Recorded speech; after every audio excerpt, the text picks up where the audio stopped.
जादुई तालाब, उड़ता हुआ कालीन और तीन बच्चे एक छोटे से गांव में तीन अच्छे दोस्त रहते थे।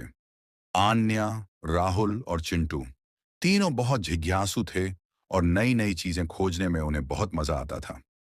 एक दिन गांव के बुजुर्ग दादाजी ने उन्हें एक रहस्यमयी जगह के बारे में बताया, जादुई तालाब। दादाजी ने कहा, उस तालाब के पास मत जाना, वहां अजीब अजीब जादू होते हैं। लेकिन बच्चों की जिज्ञासा और भी बढ़ गई।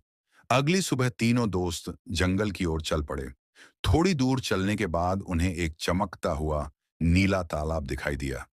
तालाब का पानी सूरज की रोशनी में चमक रहा था। तभी तालाब के किनारे उन्हें एक पुराना लेकिन सुंदर उड़ता हुआ कालीन दिखा। जैसे ही राहुल ने कालीन को छुआ, वह हवा में उठ गया।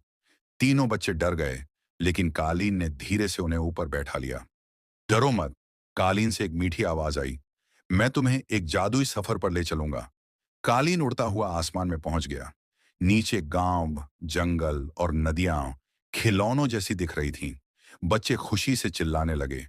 थोड़ी देर बाद कालीन उन्हें एक रंग बिरंगे द्वीप पर ले गया, जहां पेड़ों पर मिठाइयां लगी थीं और फूल गाने गा रहे थे।